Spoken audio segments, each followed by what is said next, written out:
पूर्व गांव था। गांव बेहद खुशहाल था। सभी लोग बहुत अच्छे थे और अपने अपने कामों में मसरूफ रहते थे। गांव के चौराहे के पास बच्चे खेलते थे। गांव में हर बरस एक जश्न होता था, जिस जश्न में बहुत सारे मुकाबले होते थे और आज इस मुकाबले का ऐलान होने वाला था।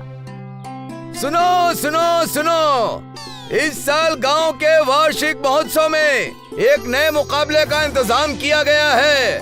फैंसी ड्रेस मुकाबला।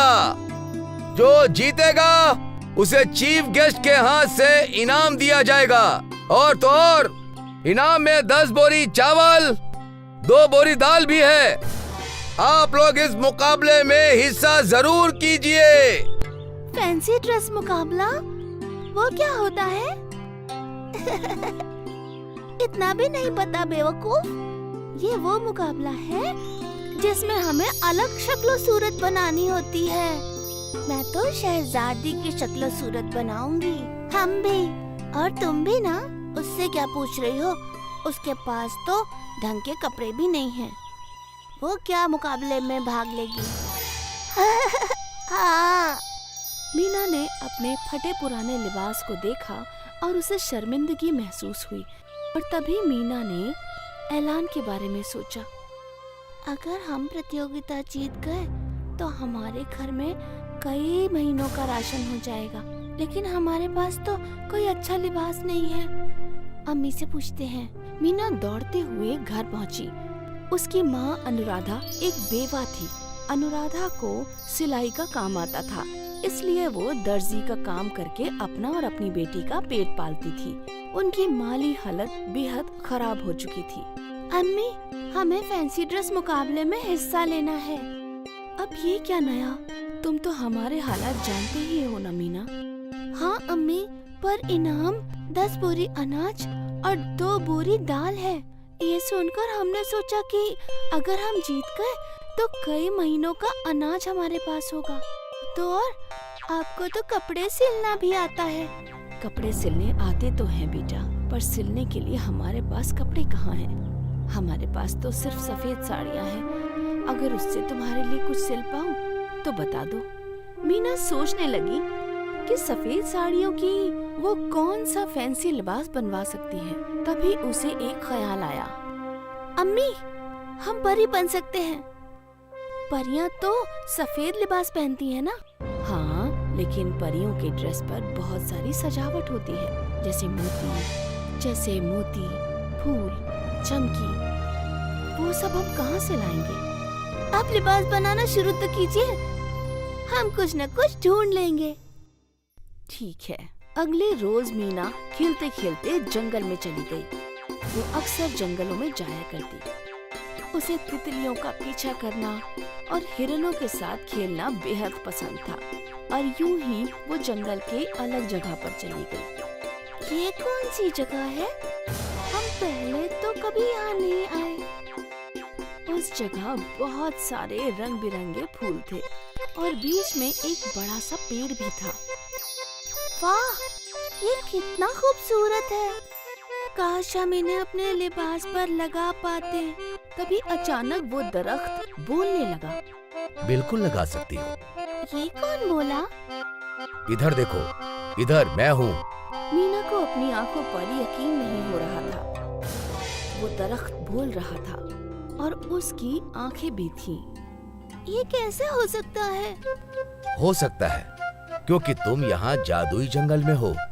मीना, मैं जानता हूँ कि तुम्हें फैंसी ड्रेस में परी बनना है और इनाम को जीतकर अपनी अम्मी की मदद करनी है। तुम बोल सकते हो? मतलब आप आम दरख्त नहीं हैं, जादुई दरख्त हैं? तो क्या आप अपने जादू से परी का लिबास दे सकते हैं? ना ना ना ना ना, मैं कोई परी अम्मी थोड़ी हूँ जो मैं जादू कर सकूं। लेकिन मैं तुम्हारी मदद कर सकता हूँ। वो कैसे?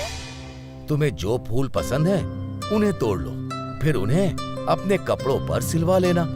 पर फूल तो मुरझा जाएंगे ना?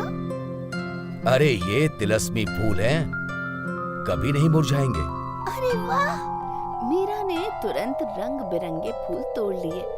शुक्रिया बोलने वाले दरख्त। मुझे खुशी है कि मैं तुम्हारे मदद कर सका। तुम कामयाब हो। वो सारे फूल लेकर मीना घर गई। देखो मीना, तुम्हारा लिबास तैयार है। वाह, हम सजावट के लिए फूल भी ले आए हैं। फूलों से सजावट? ये तो मुरझा जाएंगे। नहीं अम्मी, ये जादुई फूल है, इन्हें कुछ नहीं होगा। मीना ने एक फूल सफेद लिबास पर रखा और वो फूल सफेद लिबास पर चिपक गया। इसी तरह बाकी सारे फूल भी लिबास पर चिपक गए। रंग बिरंगे फूलों से वो लिबास बेहद खूबसूरत लग रहा था। वाह, ये तो बेहद खूबसूरत है। माँ, लेकिन परी की छड़ी और पंख कहाँ हैं? अनुराधा ने अलमारी खोली और वहाँ से उसने पंख और छड़ी निकाल लिए, जो उसने पहले ही बनाकर रखे थे। शाम को गांव के मैदान में स्टेज लगा था। गांव के सारे बच्चे अलग अलग शक्ल सूरत में थे। कोई शहजादी, कोई जादूगर, कोई पंडित तो कोई डॉक्टर। राधा और प्रिया झगड़ रहे थे। तभी मीना अपना सुंदर सा लिबास पहनकर वहाँ पहुँची। उसे देखकर सभी दंग रह गए। मुकाबला शुरू हुआ। सभी बच्चे स्टेज पर आकर चलने लगे और जजेस उन्हें नंबर देने लगे। उन्होंने मीना को धक्का मारकर उसे गिराना चाहा। वो गिरने ही वाली थी कि अचानक वो हवा में अटक गई और सबके सामने असली परी आ गई। परी ने अपने जादू से मीना को हवा में उड़ा दिया। तुम अच्छी हो मीना, और अच्छे लोगों के साथ हमेशा अच्छा ही होना चाहिए। मीना को सही सलामत नीचे रखकर परी ने उस पर जादुई छड़ी घुमाई, जिससे मीना के लिबास पर लगे सारे फूल चमकने लगे। ज़ामीन ये देखकर हैरान थे। मीना के लिबास से रोशनी दूर दूर तक फैल रही थी। अब हम चलते हैं, परी जादू करके चली गई। और फिर जजेस ने मीना को फर्स्ट प्राइज दिया और साथ ही सारा इनाम भी। मीना गरीब होते हुए भी फैंसी ड्रेस का मुकाबला जीत गई और साथ ही उसने अपनी माँ की मदद भी की।